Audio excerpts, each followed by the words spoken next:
Hi అండి, welcome to our channel. ఈరోజు ఎంతో టేస్టీగా ఉండే టొమాటో పచ్చడి ఎలా తయారు చేయాలో చూద్దాం. నోటికి పుల్లగా కారంగా తినాలనిపించినప్పుడు ఈ పచ్చడి చేసుకోండి, చాలా రుచిగా ఉంటుంది. ముందుగా స్టవ్ ఆన్ చేసి ప్యాన్ పెట్టుకొని అందులో ఆయిల్ వేసుకోండి. ఆయిల్ హీట్ అయిన తర్వాత దంచి పెట్టుకున్న వెల్లుల్లి రేఖలు, మీ కారానికి సరిపడా పచ్చిమిరపకాయలు వేసుకొని ఫ్రై చేసుకొని పక్కకు తీసుకోవాలండి.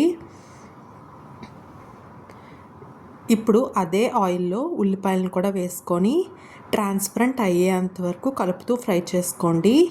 ఉల్లిపాయలు ట్రాన్స్పరెంట్ అయిన తర్వాత వాటిని కూడా తీసి పక్కన పెట్టుకొని ఇప్పుడు అదే ప్యాన్లో ఇంకొంచెం ఆయిల్ వేసుకోండి. ఆయిల్ హీట్ అయిన తర్వాత టమాటాలని పొడుగ్గా కట్ చేసుకొని ఒక 7 నుంచి 8 టమాటాలని వేసుకోండి. ఇప్పుడు బాగా కలుపుకొని అందులోనే కొద్దిగా పసుపు, అలాగే 2 రెమ్మల చింతపండు కూడా వేసుకొని బాగా కలుపుకొని మగ్గించుకోవాలండి. టమాటాలు మగ్గిన తర్వాత అందులోనే కొత్తిమీర కూడా వేసుకొని బాగా కలుపుకొని ఒక 5 నిమిషాలు ఫ్రై చేసుకొని స్టవ్ ఆపేయండి.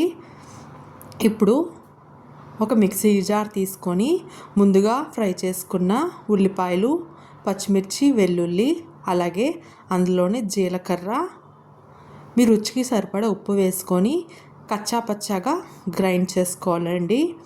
ఇప్పుడు అందులోనే ఈ ఫ్రై చేసుకున్న టమాటా ఇంకా కొత్తిమీర వేసుకొని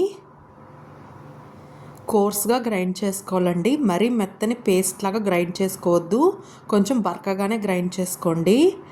ఇప్పుడు మొత్తం గ్రైండ్ అయిన తర్వాత ఒక సర్వింగ్ బౌల్లో తీసుకొని అన్నంతో లేదా దోశతో, ఇడ్లీతో దేంతో తిన్నా సరే చాలా టేస్టీగా ఉంటుందండి.